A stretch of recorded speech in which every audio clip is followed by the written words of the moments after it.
Togo est fou. Le Togo à votre portée.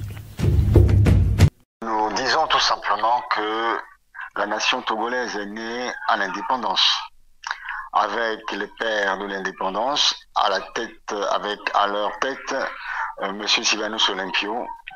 Et c'est Sylvanus Olympio qui a fait admettre le Togo aux Nations Unies en tant que nation à part entière.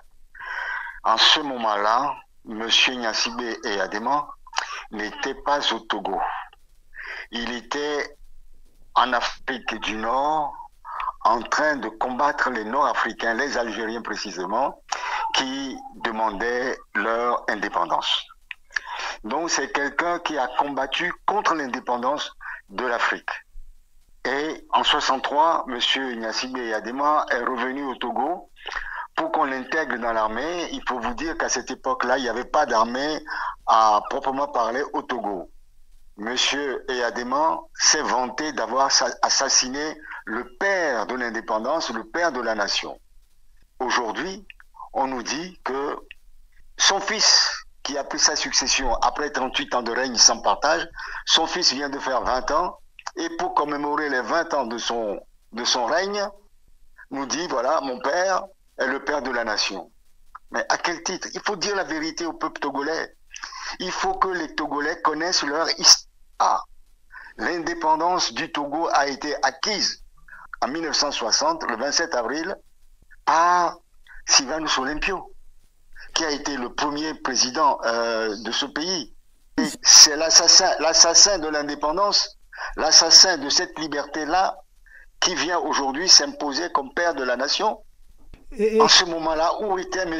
Gnassingbé Eyadema? Il était en Algérie en train de combattre contre les indépendantistes algériens.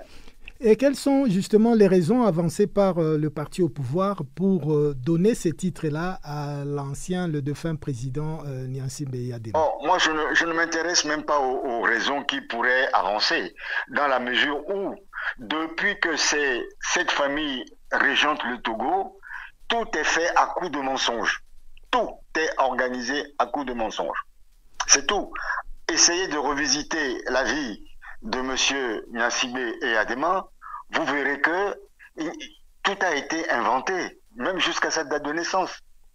Et quand on fait le recoupement, on se dit, à chaque fois, on a essayé d'inventer les choses. Quand Sylvanus Olympio a été assassiné en 1963, le 13 janvier exactement, il n'y avait aucun mobile sérieux. Après, on a inventé des problèmes, on a inventé des choses.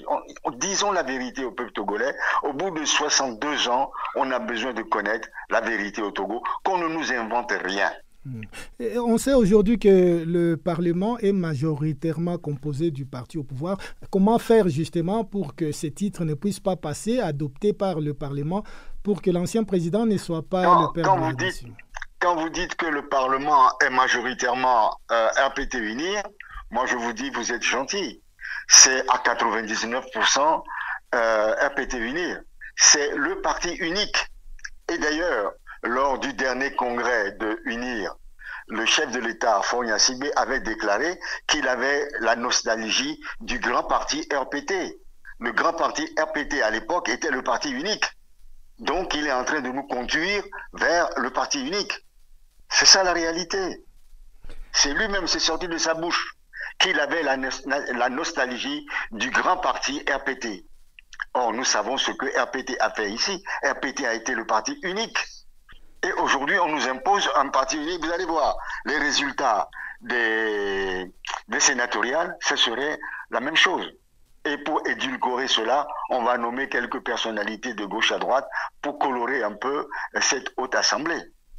Nous ne sommes pas des gamins, nous ne sommes pas dupes. Nous ne voulons plus qu'on nous prenne pour des imbéciles. Nous sommes des Togolais au même titre qu'eux.